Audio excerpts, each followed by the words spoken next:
Dear students, this is Dr. Archana Tiwari, SPC Government College, Ajmer. The topic today we are discussing is leadership styles.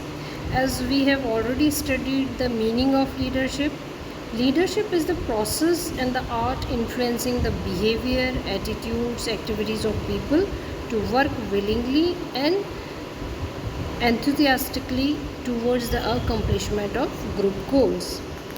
Now, when we talk about the nature of leadership, this is a personal quality of a person. Then leadership depends on doing, then influencing and inspiring process. We can say that leadership is an inspiring process. It is a continuous process. It has common goals, then shared functions. It is also known as pervasive function. Now there may be some of the difference between leadership as well as manager also. So in this lecture we are going through the topic related with the styles, or in other words we can say types of leadership. Now what is leadership style? Leadership style is the general way or pattern of behavior of a leader towards his followers in order to influence their behavior to attain a goal. So every leader usually develops his own style of leadership, and the style of every leader differs from others. However, a particular leadership style is affected by the degree of delegation of authority, types of power employed, degree of concern, then how much delegation of authority he is using for his human relations, etc. Thus, there exist different leadership styles, and we'll go through main styles of leaderships. And these are autocratic or authoritarian style, participative or democratic style, free rein or laissez-faire style, and paternalistic style.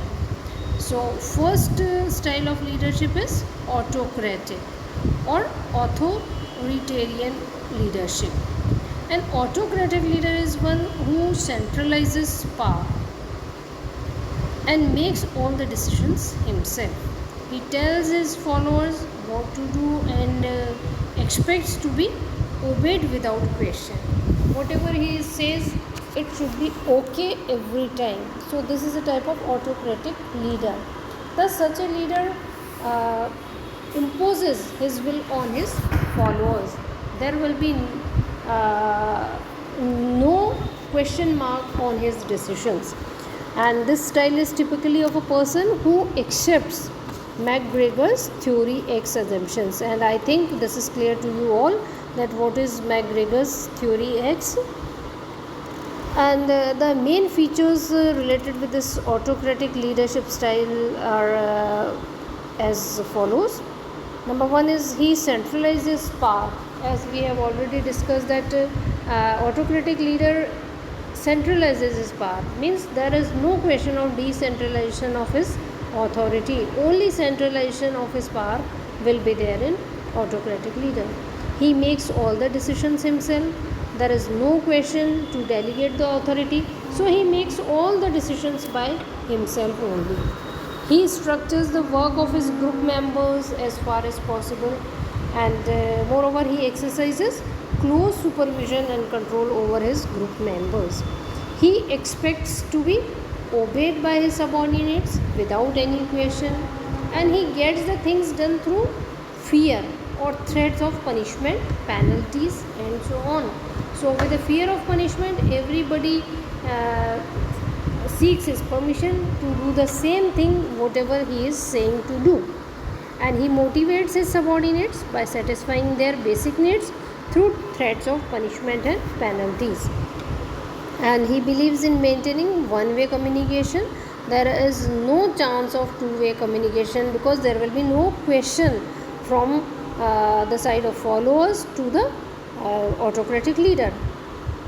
Autocratic leaders may be of two types. Number one is pure autocrat or negative leader, and second is benevolent autocrat or positive leader. Now the person is autocrat, the leader is autocrat, but he may be pure autocrat. He is a dictator and makes all decisions himself. Like we can take the example of Adolf Hitler. He superimposes his decisions on his subordinates.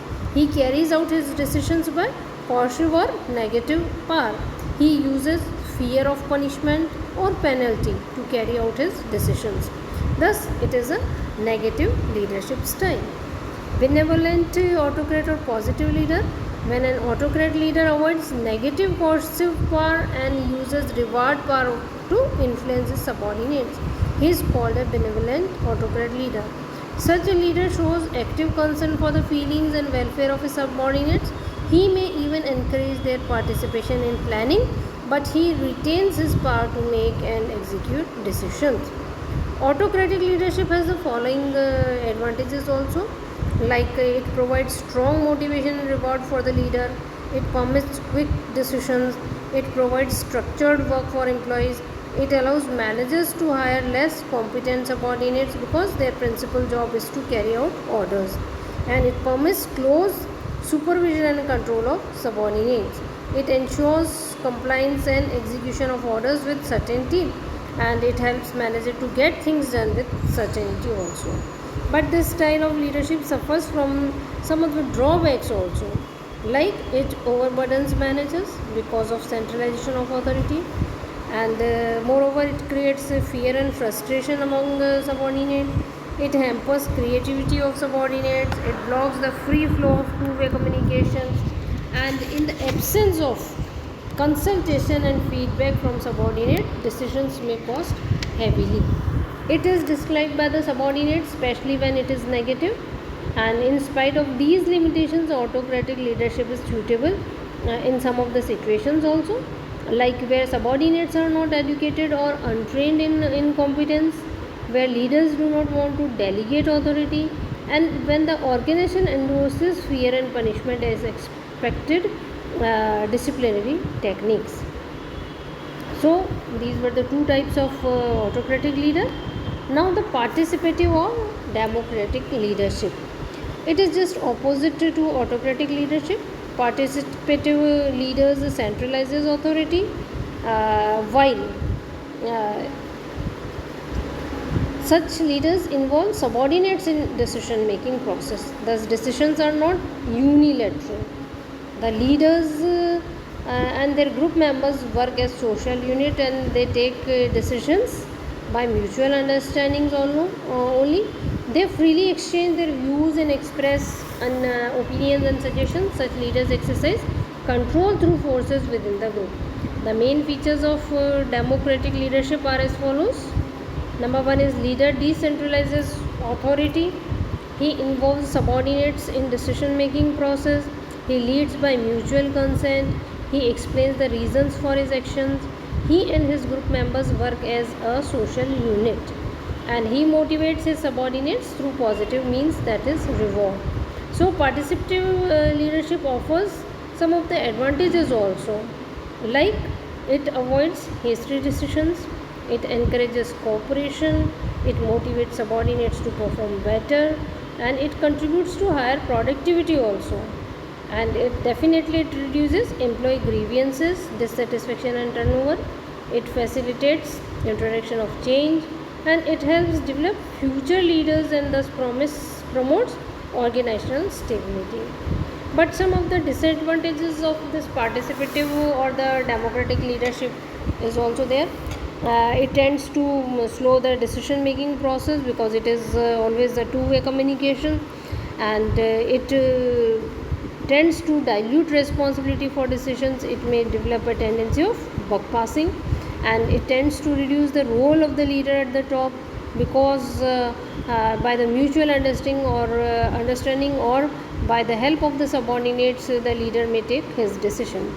But in spite of these limitations or the disadvantages, this leadership style is suitable in many situations also, like where the organizational goals are well set, where leaders really intend to consider the views and opinions of the subordinates, where the workers are reasonably well educated and trained, and where the leaders really desire active involvement of subordinates in decision making process, and where sufficient time is available for attaining the objectives. So these were the types of the leadership styles. Another leadership styles are free rein or laissez-faire, where the leader gives high degree of freedom to subordinates in their operations. And the next one is paternalistic leadership. In paternalistic leadership style, it is basically authoritarian by nature. It is heavily work centered but has consideration for subordinates. Such a leader tends to look after his subordinates the way father looks after his children. Such a leader helps, guides, and encourages his subordinates to work together as a member of family. So this is a personalized leadership, and the leader exercises authority personally.